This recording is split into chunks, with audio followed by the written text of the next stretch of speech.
जीवन में यदि कभी हौसला टूटने लगे और कुछ समझ ना आए कि क्या करें क्या ना करें, उस समय एक बात याद रखना, बिना मेहनत के हासिल तक तो ताज नहीं होते, बिना मेहनत के हासिल तक तो ताज नहीं होते, ढूंढ लेना मंजिल अपनी अंधेरों में, जुगनू कभी रोशनी के मोहताज नहीं होते।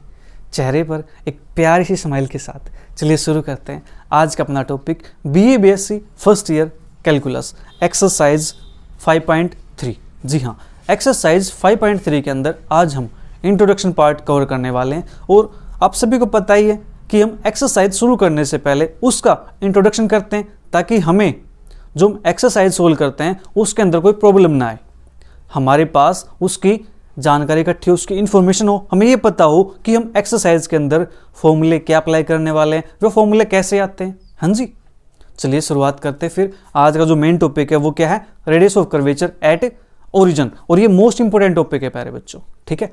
क्या, radius of curvature at origin. इसको सोल्व करने के हमारे पास कई मेथड्स हैं, आज हम उन सभी मेथड्स को डिस्कस करने वाले हैं। तो फर्स्ट मेथड हमारे पास क्या है, मेथड ऑफ डायरेक्ट सब्स्टिट्यूशन। जी हाँ, फर्स्ट मेथड हमारे पास क्या है जी, method of direct substitution.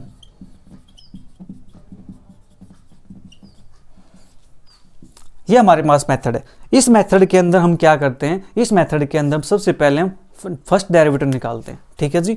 y1 निकालते हैं, फिर सेकंड डेरिवेटिव निकालते हैं y2, किस पे निकालते हैं, ओरिजिन पे, ठीक है, एट 0 0 पे। 0 0 पे y1 के वैल्यू निकालेंगे, y2 के वैल्यू निकालेंगे, देन हम डायरेक्ट पुट कर देंगे किसके अंदर, रेडियस ऑफ कर्वेचर के अंदर। क्या जी फॉर्मूला, 1 प्लस के y1 का square power 3/2 divide by y2, ठीक है। ये हमारे पास रेडियस ऑफ कर्वेचर। तो हमें यहाँ पे y1 की वैल्यू निकालनी है, y2 की वैल्यू निकालनी है, किस पॉइंट पे निकालनी है, 0 0 पे निकालनी है।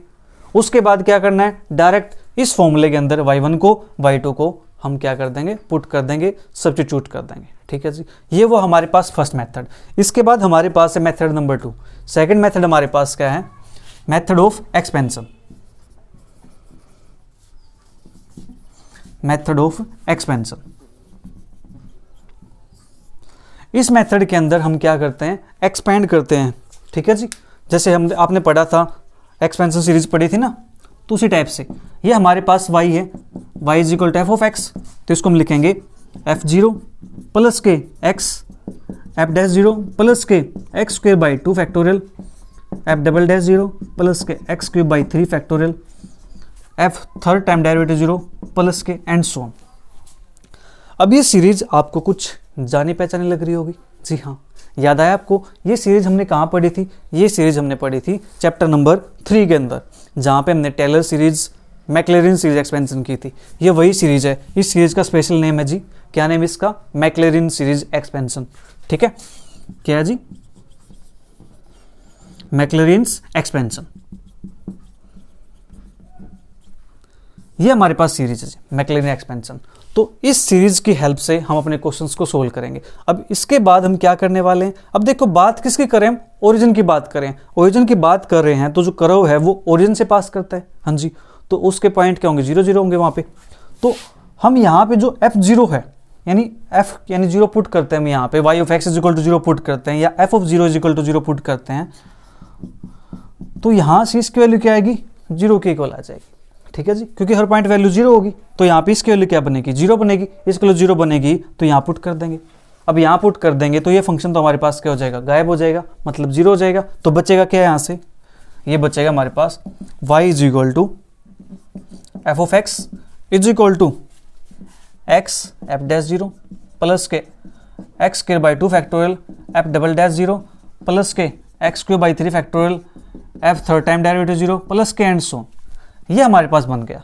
अब देखो बार बार फर्स्ट डेरिवेटिव लिखे, सेकंड डेरिवेटिव लिखे, थर्ड डेरिवेटिव लिखे, तो इसके लिए हमने क्या किया, यहाँ पे एक नए सिंबल इंट्रोड्यूस कर दिया, ठीक है। हमने उन सिंबल्स का नाम दे दिया, कैसे, जो y है हमारे पास वो बन जाएगा पी एक्स प्लस के q x square by 2 factorial plus के r x cube by 3 factorial plus के एंड सो ऑन, ठीक है। ये हमारे पास बन गया। अब ये पी क्यू आर ये क्या है, where p q and r, ये हमारे पास है जी फर्स्ट डेरिवेटिव, सेकेंड डेरिवेटिव और थर्ड डेरिवेटिव रिस्पेक्टिवली। ये हमारे पास है, p हमारे पास है फर्स्ट डेरिवेटिव, क्यू हमारे पास सेकेंड डेरिवेटिव और r हमारे पास थर्ड डेरिवेटिव। किस पॉइंट पे जी?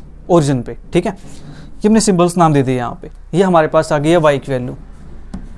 अब हम क्या करेंगे, यहाँ से हमें फॉर्मूला बनाना है ये वाला। इसमें हमारे पास y1 चाहिए, y2 चाहिए, हमारे पास तो सिर्फ अभी क्या है, y है, तो हमें इसका क्या करना पड़ेगा, डेरिवेटिव। सिंपल सी बात है। इसको नाम देते हैं इक्वेशन नंबर हम 1 मान लेते हैं। तो differentiating equation 1 with respect to x, तो हमारे पास क्या बनेगा जी, y1, ये बनेगा p प्लस के 2x Q upon 2 factorial plus के 3x square r upon 3 factorial plus के एंड सो। ये बन गया हमारे पास। इसको नाम दिया हमने इक्वेशन नंबर 2 का। इसी प्रकार से हम y2 निकालेंगे। y2 हमारे पास क्या बन जाएगा, अब इसका डेरिवेटिव करना फिर से, तो 2 से 2 कैंसिल आउट हो जाएगा, p का डेरिवेटिव 0 कांस्टेंट है और x का डेरिवेटिव 1, तो बनेगा यहाँ से क्या हो, यहाँ से 3 2 जा 6 x square upon 3 factorial into r plus के एंड सोन, आगे तक चलता जाएगा। हमें यहाँ पे सभी टर्म्स नहीं लिखनी है, हमें कुछ टर्म्स लिखनी है, 2-3 टर्म लिखेंगे, हमारा काम हो जाएगा। ठीक है, ये हमारे पास है। हमने इनकी वैल्यू निकालने किस पॉइंट पे है जी, इस पॉइंट पे, मतलब ओरिजिन पे चेक करना है इनको, y1 को y2 को। फिर जो वैल्यू आती है उन वैल्यूज को हम यहाँ पे पुट कर देंगे इस फॉर्मूला के अंदर और हमारा यहाँ से क्या आ जाएगा, सेकंड रिजल्ट आ जाएगा। ठीक है, तो चलिए पुट करते हैं। तो y1 की वैल्यू क्या हो जाएगी जी, p हो जाएगी। y2 की वैल्यू क्या हो जाएगी हमारे पास, क्या की इक्वल हो जाएगी। ठीक है, किस पॉइंट पे जी, ओरिजिन पे, एट 0 0 पे। हमने क्या किया, जहां जहां ये इक्वेशन थी, इस इक्वेशन के अंदर x के प्लेस पे 0 पुट कर दिया और y के प्लेस पे 0 पुट कर दिया। y की टर्म तो यहाँ पे है नहीं ना, इसके अंदर y हमारे पास। आप सोच रहे होंगे सर आपने यहाँ 0 क्यों नहीं पुट किया, ये जो p0 बन जाएगा। देखो यहाँ पे क्या है, ये y नहीं है, ये क्या y1 है, मतलब ये फर्स्ट डेरिवेटिव है।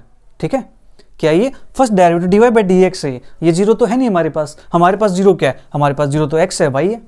यहाँ पे तो y है नहीं, हमने यहाँ पे 0 पुट किया तो ये 0 बन जाएगा, ये 0 बन जाएगा, ये सारी टर्म क्या बन जाएगी, 0 बन जाएंगी, ये सारी टर्म क्या बन जाएंगी, 0 बन जाएंगी। ठीक है, क्योंकि यहाँ पे क्या है, x की टर्म प्रेजेंट है, ये कांस्टेंट नंबर था, ये हमारे पास बच गया। तो यहाँ से y1 की वैल्यू p आ गई, y2 की वैल्यू क्या आ गई, देयरफॉर तो हमारे पास जो रेडियस ऑफ कर्वेचर बनेगा वो क्या बन जाएगा, 1 प्लस के p स्क्वेयर पावर 3/2 और नीचे हमारे पास क्या जी, क्या। तो हमारे पास हुआ ये सेकंड मेथड।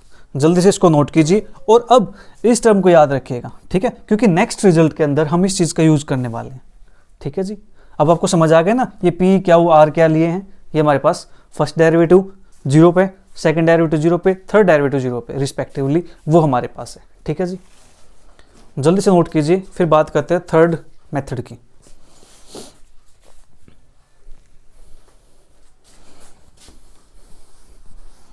जो थर्ड मेथड है वो हमारे पास, उस मेथड का एक स्पेशल नेम है। उस मेथड का नेम हमारे पास है न्यूटन्स मेथड। जी हाँ, न्यूटन्स मेथड।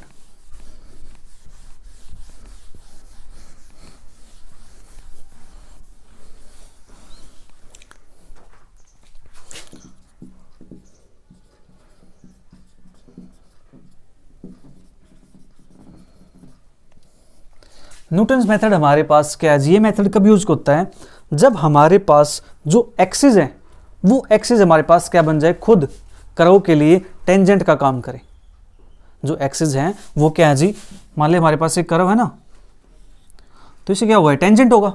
तो जो ये एक्सिस है ये खुद एक कर्व टेंजेंट का काम करें कर्व के लिए, तो वो हमारे पास क्या कहलाएंगे जी, टेंजेंट ऑफ द कर्व। ठीक है, तो उस केस के अंदर हम इस चीज को यूज करते हैं और ये ओरिजिन पे होना चाहिए। ठीक है, ये मैंने ओरिजिन पे नहीं बनाया था curve.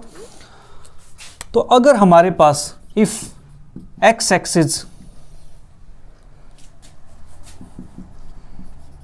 Is the tangent to the curve at origin, जो एक्स एक्सिस है कर्व के लिए टेंजेंट का काम करे किस पॉइंट पे जी, ओरिजिन पे 0 0 पे, तो उस केस में हमारे पास जो रेडियस ऑफ कर्वेचर होता है वो हमारे पास क्या बनता है, limit x tends to 0 y tends to 0 x square upon 2y। ठीक है जी, ये हमारे पास क्या बनेगा, रेडियस ऑफ कर्वेचर बनेगा। अब आप सोच रहे होंगे सर ये तो एक्स एक्सिस के लिए, अगर वाई एक्सिस के लिए हो जाए तो उसके लिए क्या करेंगे हम, राइट। आप अच्छा सोच रहे हैं, इसके लिए भी न्यूटन्स ने मेथड दिया है, ठीक है जी। सिर्फ एक्स एक्सिस के लिए नहीं दिया है, उन्होंने वाई एक्सिस के लिए भी दिया है, दोनों के लिए दिया है। मतलब क्या हो, जो एक्सिस खुद टेंजेंट की तरह काम करें ओरिजिन कर्व के लिए, ठीक है, किस पॉइंट पे, ओरिजिन पॉइंट पे, ठीक है जी। तो उस केस में हमारे पास क्या बनेगा, if y axis is the tangent to the curve at origin, तो उस केस में हमारे पास जो रेडियस ऑफ कर्वेचर बनता है सेम यही बनेगा। जस्ट क्या करना, आपको इंटरचेंज कर देना x और y को, तो ये बन जाएगा वाई स्क्वेयर और नीचे बन जाएगा हमारे पास 2x, ठीक है जी। x के प्लेस पे y कर दिया और y के प्लेस पे x कर दिया। y एक्सिस पे है तो ऊपर y आएगा, x एक्सिस पे है तो ऊपर x आएगा, ठीक है। इस टाइप से आप इसको याद रख सकते हो, कंफ्यूज नहीं होगे, ठीक है जी। ओके, ये हुआ हमारे पास इतना काम। आप सोच रहे होंगे सर ये आया कैसे, कुछ तो बताओ इसके बारे में, ये बना कैसे। चलिए कोई बात नहीं, उसकी बात करते हैं, ठीक है। ये हमारे पास बना कैसे, एक्स स्क्वायर अपॉन 2y आया कैसे, ठीक है, इसकी बात करते हैं। आप नोट कर लिया होगा, ये थोड़ा जान लेंगे तो ये चीजें फिर याद रखने में आसानी होगी। अगर याद नहीं भी हुआ तो हम उस मेथड से निकाल सकते हैं फिर उसको, ठीक है जी। तो इसकी बात करते हैं। तो इसके लिए हमारे पास जो एक्सिस है वो क्या करती है, खुद टेंजेंट का काम करती है। हाँ जी, एक्सिस क्या टेंजेंट का काम करती है, तो इट मीन्स वो ओरिजिन से पास करेंगे, ओरिजिन से जाएंगी तो वहां पे क्या होगा जी, एफ डैश जीरो की वैल्यू क्या हो जाएगी, जीरो के इक्वल हो जाएगी, ठीक है। एफ डैश जीरो की वैल्यू क्या हो जाएगी, जीरो के इक्वल हो जाएगी। तो by Maclaurin's expansion, Maclaurin's expansion हमारे पास क्या है, y is equal to f zero plus के x f dash zero plus के x square by 2 factorial f double dash zero plus के x cube by 3 factorial f third time derivative zero plus के and so, ये हमारे पास है, ठीक है जी। अब देखो यहां से एफ जीरो ओरिजिन पे तो एफ जीरो के लिए तो जीरो हो जाएगी, और जो एक्सिस है खुद टेंजेंट पे काम करती है टेंजेंट की तरह, तो यहाँ पे ये डेरिवेटिव जीरो है, मतलब ये वैल्यू जीरो की इक्वल हो जाएगी, ठीक है जी। तो यहाँ से बचेगा क्या, y is equal to x square by 2 factorial f double dash zero plus के x cube by 3 factorial f third time derivative zero plus के एंड सो, ठीक है। ये हमारे पास बच गया। अब अभी हमने क्या किया था, डेरिवेटिव्स को एक सिंबल से इंट्रोड्यूस किया था, ठीक है जी। तो हम यहाँ पे क्या करते हैं, उनको रिप्लेस कर देते हैं। तो ये बनेगा हमारे पास x square by 2 factorial, second derivative है तो इसको हम क्या देंगे नाम, क्या हो, प्लस के ये हमारे पास थर्ड डेरिवेटिव, इसको नाम क्या देंगे, आर देंगे, और ये x cube by 3 factorial plus के एंड सो ऑन, ठीक है जी। इतना काम हो गया हमारे पास। अब देखो यहाँ से जो टेंजेंट ये जीरो के इक्वल है, तो क्या मैं इसको ऐसे लिख सकता हूँ और करके, जो फर्स्ट डेरिवेटिव होगा वो जीरो के इक्वल होगा। हाँ जी, फर्स्ट डेरिवेटिव क्या होगा, जीरो के इक्वल होगा। फर्स्ट डेरिवेटिव जीरो के इक्वल है तो इट मीन्स हम ये भी बोल सकते हैं ना, p is equal to zero होगा। आप सोच रहे हैं क्यों बोल सकते हैं p is equal to zero होगा। अभी जो हमने फॉर्मूला किया था उस फॉर्मूले के अंदर हमने क्या किया था, पी स्क्र पावर 3/2 अपॉन में क्या, ये था हमारे पास फॉर्मूला। और ये किसकी वैल्यू है जी, y1 की वैल्यू है, और यहां से y1 की वैल्यू क्या है जी, जीरो है। तो y1 के प्लेस पे जीरो पुट करेंगे तो p की वैल्यू क्या आएगी, जीरो आएगी। समझ आया, अभी निकाला था हमने मेथड ऑफ एक्सपेंशन के अंदर, क्या y1 की वैल्यू p और y2 की वैल्यू क्या हो, तो y1 की वैल्यू जीरो है तो p की वैल्यू क्या हो जाएगी, जीरो हो जाएगी ना, ठीक है जी। ये हमारे पास आ गया, यानी y1 के प्लेस पे हमने जीरो पुट कर दिया तो p की वैल्यू जीरो बन गई। अब ये वैल्यू जीरो बन गई तो यहाँ से देयरफॉर जो रेडियस ऑफ कर्वेचर बनेगा हमारे पास वो क्या बन जाएगा, 1 प्लस 0 की पावर 3/2 अपॉन में क्या हो, तो यहाँ से rho radius of curvature is equal to 1/क्या। इसको मान लेते हैं क्वेश्चन नंबर स्टार। अब सोच रहे होंगे सर ये पावर 3/2 यहाँ पे क्यों नहीं हुई, अभी जो फॉर्मूला था हमारे पास उसके अंदर जो पावर है ये 3/2, ये सिर्फ इसकी है ना कि क्या होगी, ठीक है। तो यहाँ पे हमारे पास क्या आएगा, सिंगल आ जाएगा 1/क्या। अब हमें यहाँ से रेडियस ऑफ कर्वेचर निकालने के लिए क्या की रिक्वायरमेंट होगी, हाँ जी। क्या क्या के साथ कुछ और लगा हुआ है, वेरिएबल वगैरह कुछ और कांस्टेंट वगैरह नहीं है ना, नहीं है। तो मतलब क्या है, जो क्या का कोफिशिएंट है वो सिंगल है, मतलब 1 है। तो हमें यहाँ से इस इक्वेशन के अंदर से क्या की वैल्यू निकालनी है, मतलब उसका कोफिशिएंट क्या होना चाहिए जी, सिंगल होना चाहिए कोफिशिएंट उसका, ठीक है। तो यहाँ से हम क्या करेंगे, ये सिंगल बनाने के लिए ये 2 फैक्टोरियल है यहाँ पे, तो 2 फैक्टोरियल से ऊपर मल्टीप्लाई कर देंगे। 2 फैक्टोरियल की वैल्यू क्या होती है, 2 के इक्वल होती है, तो ये हमारे पास क्या बन जाएगा 2y। और ये एक्स स्क्वायर मल्टीप्लाई में, तो इसे क्या करेंगे डिवाइड कर देंगे, एक्स स्क्वायर डिवाइड में आ गया, तो यहाँ पे क्या बचा क्या हो प्लस के। सेम यहाँ पे करेंगे हम 2 से मल्टीप्लाई करेंगे, जब 2 से मल्टीप्लाई करेंगे नीचे 3 फैक्टोरियल है, 3 फैक्टोरियल मतलब 6, तो 2 से 6 कैंसिल आउट होगा तो 3 बचेगा, तो r/3। एक्स क्यूब है, एक्स स्क्वायर से डिवाइड करना है, तो ये क्या बनेगा ऊपर x बन जाएगा प्लस के एंड सो, ठीक है जी, ये हमारे पास बन गया। अब हमें क्या करना है, इसके वैल्यू निकालनी है 0 0 पे, तो लिमिट पुट करते हैं यहाँ पे, limit x tends to 0 y tends to 0, ठीक है जी। ये क्या बनेगा हमारे पास 2y अपॉन में x square is equal to क्या, और ये बाकी टर्म हमारे पास क्या बन जाएंगी 0 बन जाएंगी। क्यों बन जाएंगी, क्योंकि यहाँ पे क्या है x प्रेजेंट है, x प्रेजेंट है और x के प्लेस में हमें क्या पुट करना है 0 पुट करना है। तो ये वैल्यू हमारे पास आ गई क्या की वैल्यू, क्या इस क्या की वैल्यू को हम यहाँ पर पुट कर सकते हैं, हाँ जी यहाँ पुट कर सकते हैं, मतलब क्या का क्या है यहाँ पे रेसिप्रोकल है, तो इसका भी क्या करेंगे रेसिप्रोकल कर देंगे, तो यहाँ से जो रेडियस ऑफ कर्वेचर बनेगा हमारे पास वो क्या बनेगा जी, limit x tends to 0 y tends to 0, reciprocal करना है इसका, तो एक्स स्क्वायर अपॉन में 2y, ये हमारे पास आ जाएगा रेडियस ऑफ कर्वेचर। किसके लिए जी, जब हमारे पास जो x एक्सिस है वो खुद कर्व के लिए एक टेंजेंट का काम करे ओरिजिन कर्व के, ठीक है, और कर्व क्या हो ओरिजिन से पास होता हो, ठीक है, तो उस केस में हमारे पास ये वैल्यू आ जाएगी। सिमिलरली हम y के लिए निकाल सकते हैं, जब y एक्सिस हमारे पास क्या करे टेंजेंट की तरह काम करे, ठीक है जी, तो उस केस में हमारे पास क्या हो जाएगा, ये वैल्यू चेंज हो जाएगी, सॉरी ये हमारे पास है radius of curvature x square upon 2y है, तो वहाँ पे क्या हो जाएगा y स्क्वायर अपॉन 2x हो जाएगा, यानी हम क्या करेंगे x और y को इंटरचेंज कर देंगे, ठीक है, क्या x y को इंटरचेंज। तो ये हमारे पास थर्ड मेथड हो गया। अब बात करते हैं फोर्थ मेथड की, जल्दी से इसको नोट कर लीजिए एक बार ताकि आपको चीज़ अच्छे से समझ आ जाए। अब फोर्थ मेथड हमारे पास है जी पोलर कर्व के लिए, जब कर्व हमारे पास क्या हो पोलर फॉर्म के अंदर की हो। अभी तक हमने कैसे सोल्व किया था पोलर फॉर्म के कर्व को, जस्ट हमने क्या किया था उसको पैडल फॉर्म के अंदर कन्वर्ट किया था। पैडल इक्वेशन के अंदर क्या करते थे, वहाँ पे tan फाई लेते थे हमारे पास, ठीक है, उसके बाद हम sin फाई निकालते थे, फिर थीटा को एलिमिनेट करते थे, इस टाइप से करते थे। या फिर दूसरा मेथड हमारे पास था, हम r के प्लेस पे 1/u पुट करते थे, ठीक है, put r is equal to 1/u, ये करते थे ना हम, ये मेथड थे हमारे पास। लेकिन अब जो कर्व है हमारे पास वो कर्व किस पे, ओरिजिन पे, तो वहाँ पे ये मेथड तो फेल हो जाएंगे, ये तो काम करेंगे नहीं, ठीक है। तो इसके लिए हमारे पास मेथड होगा, वो मेथड क्या है, उसका हम रेडियस ऑफ कर्वेचर कैसे निकालते हैं ओरिजिन पे, ठीक है।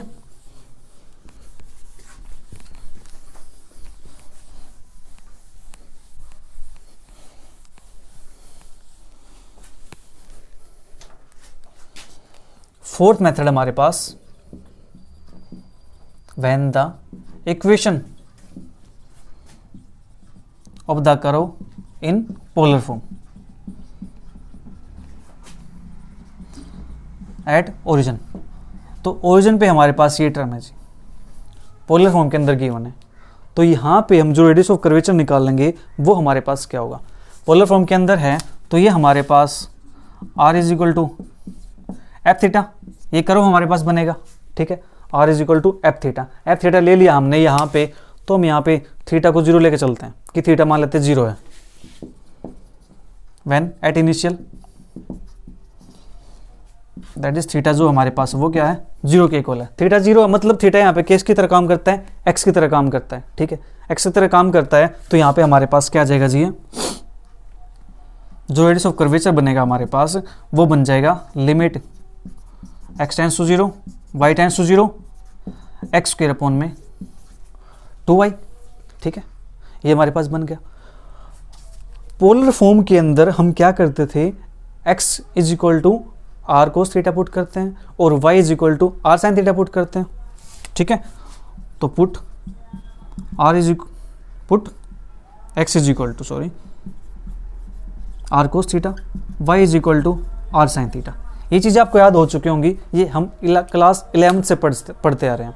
क्लास 11th के अंदर जब हम पोलर फॉर्म निकालते थे कॉम्प्लेक्स प्लेन के अंदर, कॉम्प्लेक्स प्लेन कहो, आर्गेंट प्लेन कहो, इमेजिनरी प्लेन कहो, ठीक है, तो उस प्लेन के अंदर हम क्या करते थे, पोलर इक्वेशन निकालते थे, ठीक है, पोलर इक्वेशन निकालते थे। तो उस टाइम पे हम इन कोऑर्डिनेट का यूज़ करते थे।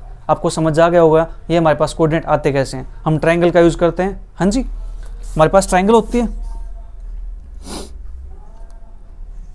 यहाँ ये हमारे पास कोई पॉइंट होगा, ठीक है, तो यहाँ से हम निकालते थे कि हमारे पास sine theta cos theta apply करके, राइट, ये हमारे पास क्या होता था, आर होता था यहाँ पे मॉडुलस वेक्टर, ठीक है, मॉडुलस सॉरी वेक्टर नहीं, ये हमारे पास था। तो वहाँ पे हमने पोलर कोऑर्डिनेट यूज़ किए थे, तो उन्हीं कोऑर्डिनेट का हम यहाँ पे यूज़ करेंगे। जस्ट इस प्लेन को भी हम, यानी इस रेडियस ऑफ कर्वेचर को हम चेंज कर देंगे इससे। तो यहाँ पे क्या बन जाएगा हमारे पास, ये radius of curvature is equal to limit x तो थीटा टेंड्स टू 0 और ये आर टेंड्स टू 0। एक्स के प्लेस पे आर कोस थीटा, मतलब आर स्क्वेयर कोस के थीटा अपॉन में 2 आर साइन थीटा, ठीक है जी। अब हम इसके वैल्यू निकाल लें, इसके वैल्यू निकाल लेंगे तो देखो थीटा के प्लेस पे 0 है, थीटा 0 को अप्रोच करते हैं, और जो आर है वो भी क्या करता है, 0 को अप्रोच करता है, ठीक है जी। तो यहाँ पे 0 पुट करेंगे तो 0 बन गया, ठीक है जी। यहाँ पे 0 पुट करेंगे तो ये 0 बन जाएगा, 0/0 फॉर्म बन गई। अब सोच रहे होंगे सर ये तो आर तो मैं कैंसिल आउट कर सकता हूँ, फिर ये 0/0 फॉर्म तो नहीं बनी। ओके, आपकी बात मान लेते हैं, limit theta tends to 0 r tends to 0, एक आर से ये चलो आर कैंसिल आउट कर दिया, आपकी बात मान करके मैंने ऐसा काम कर दिया, ठीक है जी, भाई माननी पड़ेगी आपकी बात। अब देखो यहाँ पे मैं थीटा को यहाँ 0 पुट कर देता हूँ, साइन 0 क्या होता है, 0 होता है। अब क्या आएगा, अब 0/0 फॉर्म बनेगी, बोलो अब 0/0 फॉर्म बन गई ना। अब कैसे सोल्व करोगे, इसको सोल्व करने के लिए हमारे पास क्या होता है, एल हॉस्पिटल रूल, अपनी क्लास 12th के अंदर पढ़ा हुआ L hospital rule. L hospital rule क्या करता है, वो न्यूमरेटर का डेरिवेटिव अलग से करता है और डिनोमिनेटर का डेरिवेटिव अलग से करता है, ठीक है जी। क्या करता है, न्यूमरेटर का और डिनोमिनेटर का अलग से करता है, ठीक है। अब देखो यहाँ से इसको सोल्व करने के लिए हम डेरिवेटिव अप्लाई कर सकते हैं, लेकिन उससे पहले हम यहाँ पे क्या करें, इस फंक्शन को गायब कर सकते हैं हम यहाँ से, ठीक है जी। क्या कर सकते हैं हम यहाँ से, इस फंक्शन को गायब कर सकते हैं। तो सबसे पहले इसको गायब करते हैं, यहाँ पे क्या करेंगे हम, थीटा से मल्टीप्लाई थीटा से डिवाइड। वो क्यों करेंगे उसका रीजन बताता हूँ अभी। Limit theta tends to 0 r tends to 0, हमने क्या किया, थीटा से मल्टीप्लाई अपॉन में 2 थीटा और थीटा से नीचे, ठीक है। अब देखो यहाँ से अगर मैं यहाँ पे इसको अलग कर दूँ, लिमिट इस पे अलग से लगा दूँ, लिमिट देखो हमने ब्रेक कर दिया, लिमिट हमारे पास थीटा टेंड्स टू 0 और आर टेंड्स टू 0, लिमिट लगेगी हमारे पास किस पे जी, आर कोस थीटा पे अपॉन में 2 थीटा पे, एंड लिमिट लगेगी हमारे पास theta tends to 0 r tends to 0, ये लिमिट लग जाएगी जी साइन थीटा, यानी थीटा अपॉन साइन थीटा, और इसकी वैल्यू हमारे पास क्या होती है, 1 के इक्वल होती है, ठीक है। तो ये हमारे पास क्या बन जाएगा, limit theta tends to 0 r tends to 0 r cos theta upon में 2 थीटा, और यहाँ पे 1 हो गया, क्यों, क्योंकि जो लिमिट है theta tends to 0 theta upon sine theta, ये हमारे पास होता है जी 1 के equal. Limit theta tends to 0 theta upon sine theta क्या होता है, 1 के इक्वल होता है, ठीक है। क्लास 11th के अंदर जब हम लिमिट कर रहे थे तो उस टाइम पे हमने चीज़ें पढ़ी थी, ठीक है जी। क्लास 11th का लिमिट का चैप्टर था जो, उसके अंदर ही हमारे पास फॉर्मूला आया था कि लिमिट x टेंड्स टू 0 होती है तो साइन x अपॉन x की वैल्यू क्या होती है, 1 होती है। तो साइन x अपॉन x की वैल्यू 1 होती है तो x अपॉन साइन x की वैल्यू भी क्या होगी, 1 के इक्वल होगी, ठीक है जी। तो उस फॉर्मूले से हमने यहाँ पे अप्लाई कर दिया इसको। अब बच्चा हमारे पास ये टर्म, अब यहाँ पे पुट करेंगे ऊपर, ये पार्ट हमारे पास 0/0 फॉर्म नहीं बना रहा है, इस पार्ट को हम क्या करते हैं, आउट कर देते हैं। मतलब यहाँ पे थीटा प्लेस पे 0 पुट करेंगे तो कोस थीटा यानी कोस 0 क्या होता है, 1 के इक्वल होता है, हाँ जी। तो हमारे पास यहाँ से फाइनल आंसर क्या बचेगा, limit theta tends to 0 r tends to 0 और बचेगा आर अपॉन 2 थीटा, ठीक है जी। अब ये पार्ट हमारे पास 0/0 फॉर्म बना रहा है, नॉट डिफाइंड फॉर्म बना रहा है, ठीक है, ठीक है, इनडिटरमिनेट फॉर्म बना रहा है हमारे पास से। इनडिटरमिनेट फॉर्म बना रहा है तो इनडिटरमिनेट आप समझ नहीं रहे, तो क्या होता है 0/0 फॉर्म है, उस फॉर्म को बोलते हैं इंडिटरमिनेट फॉर्म। ये फॉर्म हमारे पास 7 टाइप्स के फॉर्म होते हैं। ये चीज़ें आप पढ़ोगे सेकेंड ईयर के अंदर आकर के एडवांस कैलकुलस के अंदर, ठीक है जी। तो r/2 थीटा है, तो अब हमारे पास 0/0 फॉर्म बनती है, तो उस केस में हम फंक्शन को यानी सोल्व करने के लिए, लिमिट को सोल्व करने के लिए क्या अप्लाई करते हैं, एल हॉस्पिटल रूल। तो by using L hospital rule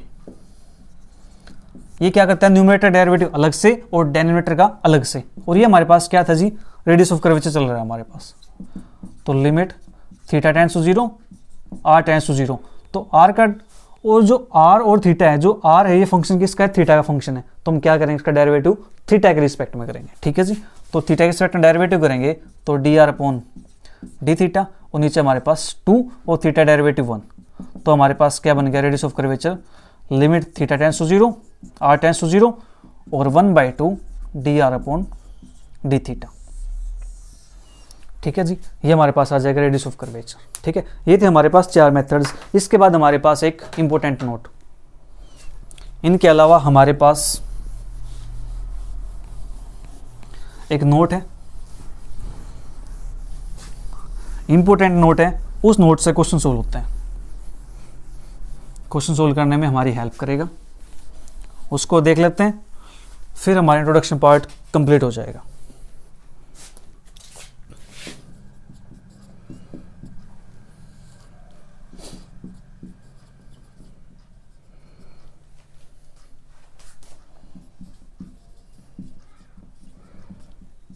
tangent to the origin ये हमारे पास है। इसके अंदर हम क्या करते हैं, जो हमारे पास जो कर्व है वो कर्व क्या करता है, ओरिजिन से पास करता है। ओरिजिन से पास करते हुए कर्व की हम एक इक्वेशन लिख लेते हैं कि हमारे पास इक्वेशन मान लीजिए कुछ इस टाइप से है, ax प्लस के by प्लस के a1x² प्लस के b1xy प्लस के c1y² प्लस के and so on is equal to हमारे पास क्या जी, 0 के इक्वल है। इसको नाम दिया हमने इक्वेशन नंबर 1 का, ठीक है। ये इक्वेशन हमारे पास क्या है, ओरिजिन से पास करते हैं, मतलब यहाँ पे 0 0 आप पुट करोगे तो ये सारी क्या बन जाएगी, 0 बन जाएगी, ठीक है जी। और इसको बोलते हैं विच इज आइडेंटिटी, यानी एक आइडेंटिटी इक्वेशन हमारे पास है। आइडेंटिटी आपको पता होगा, आइडेंटिटी फंक्शन आप पढ़ते थे कि f of x is equal to क्या आ जाए, x के इक्वल, ठीक है। आइडेंटिटी फंक्शन था हमारे पास, राइट। तो इसी प्रकार से हमारे पास ये इक्वेशन है, 0 के लिए आइडेंटिटी का काम करती है, ठीक है। 0 पुट करेंगे तो आंसर हमारे पास क्या आता है, 0 आता है, ठीक है जी। ओके, ये काम हमारे पास हो गया है। हम बात किसी करें on tangent to the origin पे, ठीक है जी। तो यहां से हम एक चीज पता है, मैंने आपको एक इक्वेशन बताई थी कुछ देर पहले ही कि y is equal to px plus के क्यू x² 2 फैक्टोरियल प्लस के r x³ 3 फैक्टोरियल प्लस के एंड सो। ये हमारे पास है। इस इक्वेशन को क्या करेंगे, पुट करेंगे इक्वेशन 1 के अंदर, पुट इन इक्वेशन 1। जब इक्वेशन 1 के अंदर इसको पुट करेंगे तो हमारे पास क्या बनेगा, जहां जहां y लिखा हुआ है उसके प्लेस पे हम इसको पुट कर देंगे। तो ये बनेगा ax प्लस के b, y की वैल्यू px प्लस के क्यू x² 2 फैक्टोरियल प्लस के r x³ 3 फैक्टोरियल प्लस के and Son plus a1x² plus के b1x, और y की वैल्यू हमारे पास है जी px प्लस के क्यू x² 2 फैक्टोरियल प्लस के r x³ 3 फैक्टोरियल प्लस के एंड सोन प्लस के c1। अब y का स्क्वायर है तो px प्लस के क्यू x² 2 फैक्टोरियल प्लस के r x³ 3 फैक्टोरियल प्लस के एंड सोन और whole square is equal to हमारे पास क्या है, 0, इक्वल टू 0 था हमारे पास। अब इस इक्वेशन के अंदर से हम क्या करेंगे, जो x के कोफिशिएंट है उनको करेंगे इक्वेट, ठीक है जी। Equating coefficient of x on both sides, दोनों साइड हम क्या करेंगे, कोफिशिएंट को इक्वेट करेंगे, ठीक है। चलिए करते हैं कोफिशिएंट को इक्वेट। तो देखो यहाँ पे x का कोफिशिएंट क्या है जी, a है, तो a हमने निकाल दिया। यहाँ से x का कोफिशिएंट क्या है, bp है, bp है, ठीक है जी। और कहाँ कोई है x का कोफिशिएंट, अगले x² का है, x³ का है, यहाँ से x² का है, x का अंदर मल्टीप्लाई करेंगे x है यहाँ पे तो x² बनेगा, ठीक है जी। यहाँ पे C1 यहाँ पे होल स्क्वायर है तो इसका स्क्वायर करेंगे तो x स्क्वायर बन जाएगा, तो यहाँ पे x का कोएफिशिएंट कोई और नहीं है, इक्वल टू हमारे पास क्या है 0। तो यहाँ से हम निकाल लेते हैं b p is equal to minus a और p is equal to minus a upon b. p की वैल्यू हमारे पास क्या आ गई माइनस के अपॉन बी, और ये हमारे पास क्या हो गया जी स्लोप ऑफ द कर्व। ये हमारे पास क्या है कर्व का स्लोप है। अब कर्व का स्लोप हमारे पास है और एक पॉइंट हमारे पास गिवन है, तो वन पॉइंट स्लोप की इक्वेशन हमारे पास क्या होती है, आपको याद होगा क्लास 11th जब स्लोप की इक्वेशन पढ़ रहे थे तो उसके अंदर हमारे पास क्या आता था, स्ट्रेट लाइन के अंदर अगर हमारे पास एक पॉइंट गिवन है, ठीक है, और स्लोप गिवन है तो उसकी इक्वेशन हमारे पास कुछ ये होती थी, one point slope equation y minus y one upon x minus x one is equal to m. M क्या स्लोप है, ठीक है जी। आपने कैसे पढ़ी इसको, आपने y minus y one is equal to m time x minus x one, आपने ऐसे याद किया होगा, ठीक है। मैंने ऐसे याद किया इसको कि y minus y one upon x minus x one is equal to m, ठीक है। तो इस इक्वेशन के अंदर हम क्या करेंगे, p की वैल्यू, p क्या स्लोप है, m के प्लेस पे इसको पुट कर देंगे। अब बात आती है y1 की x1 की, ये क्या है जी, किस पे बात करें हम, ओरिजिन पे, तो x1 y1 क्या बनेगा हमारे पास 0 0 बनेगा, ठीक है जी। ओके, ये आप जल्दी से नोट कीजिएगा नहीं किया तो।